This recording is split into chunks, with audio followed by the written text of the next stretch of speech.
Dedicated to Eastern and Southern Kentucky, this is WYMT Mountain News at 11.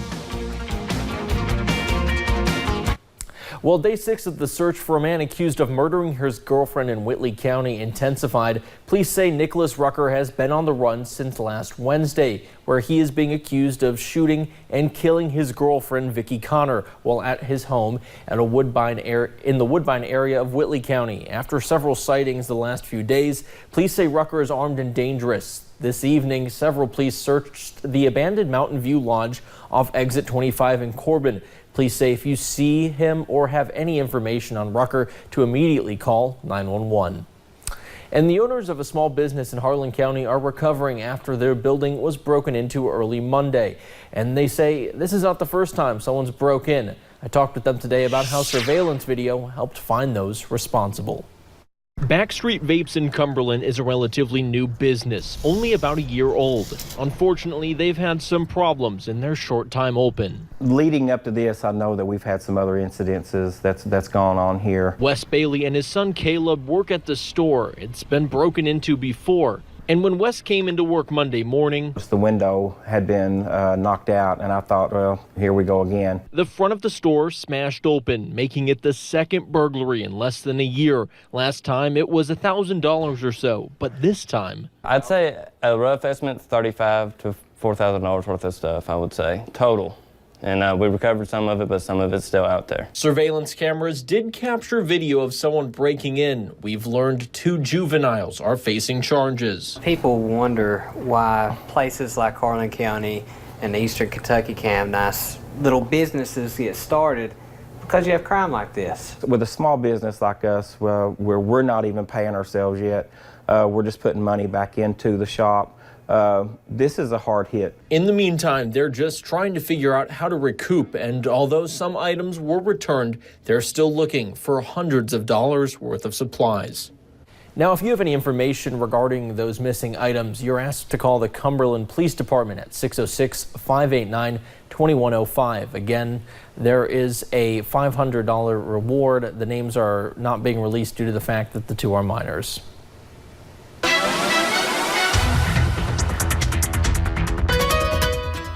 Well, it was another hot and humid day here in the mountains, and as we head into the overnight hours, we're going to be a little bit cooler as well. You'll notice as we take a look at the Interstate 64 in Moorhead, we saw a few clouds here and there today, but overall we've seen those mostly clear skies as we head into the overnight hours. Satellite and radar shows really a clean sweep. We're seeing a few pop-ups really mainly down to the south, and as we scan the skies now, you'll notice a little bit of a pop-up shower and storm down into southern McCreary County, really on the border there of McCreary and over into parts of Tennessee as well. But overall, we're looking pretty dry as we head into the evening. Temperatures into the really low to mid 70s. Some spots may be still into the upper 70s, so starting to cool off a little bit, but definitely still feeling pretty muggy out there. And as we head through the rest of the overnight hours, we'll really continue those calm conditions. But as we head into the rest of your Wednesday, we'll bring back a few scattered showers and storms as we head into the afternoon hours. We'll break down that full forecast coming up in just a few short minutes. Connor. All right, thanks, Paige. Well, here's a story we've been keeping our eye on. Pineville Mayor Scott Maiden says the city is stepping away from possibly taking over Southeastern Kentucky Medical Center. It leaves the hospital with an uncertain future. Maiden and the city hoped to find a way to keep the hospital running. There is no word right now on if it might be forced to shut down in the coming days. We hope to learn more about that in the next 12 to 24 hours.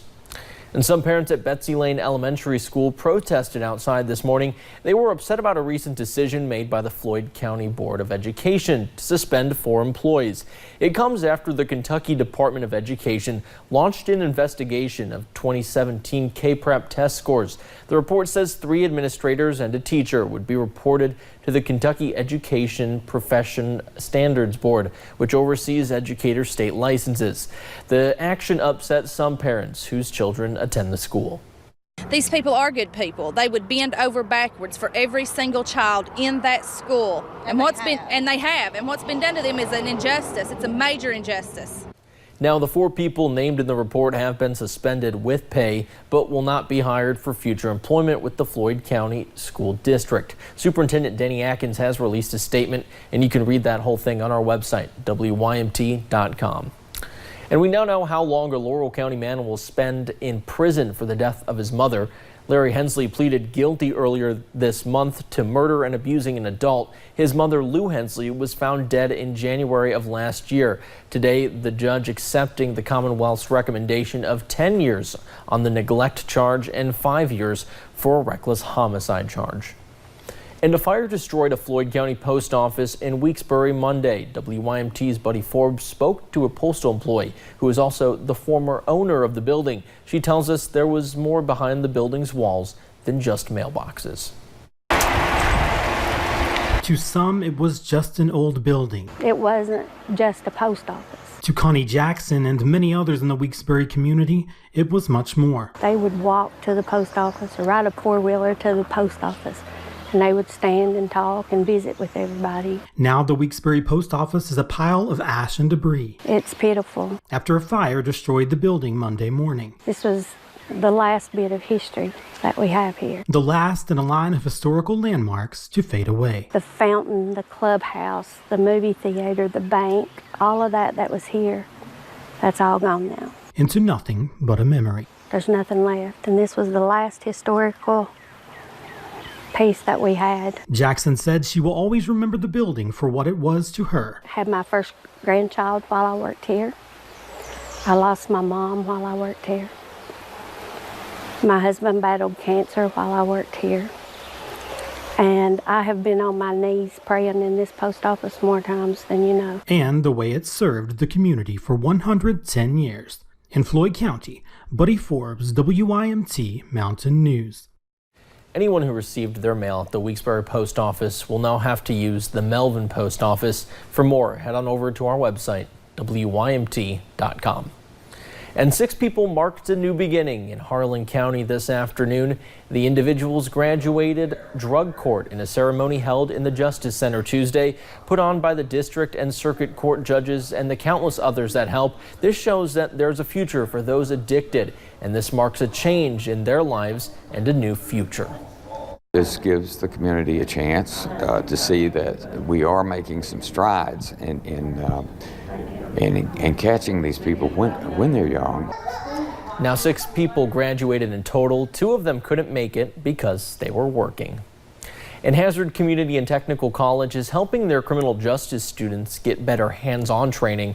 The simulation lab allows students to experience hundreds of different scenarios that law enforcement officers face. Instructor Walter Smith says the main thing he wants his students to learn is that they can de-escalate situations without having to use force. Hopefully they're not just learning to pass multiple choice tests, but they're learning how to actually use these skills in real-world applications that they're going to someday face. Smith says they plan to offer police officer trainings with the simulator in the near future. And the Perry County Senior Citizen Center hosted its annual Radio Day today. Each year, they host the event on WSGS and Hazard. People and businesses can call in for much of the day and make donations to the center. This will help pay for their meals, trips, and other activities for local seniors. They raised $15,000 at the end of the day. Well, coming up at 11, nearly 20 school children injured in a mass stabbing in Japan. And scores of tornadoes ripped through the Midwest, including a possible record-breaking twister in Kansas. We'll have the latest.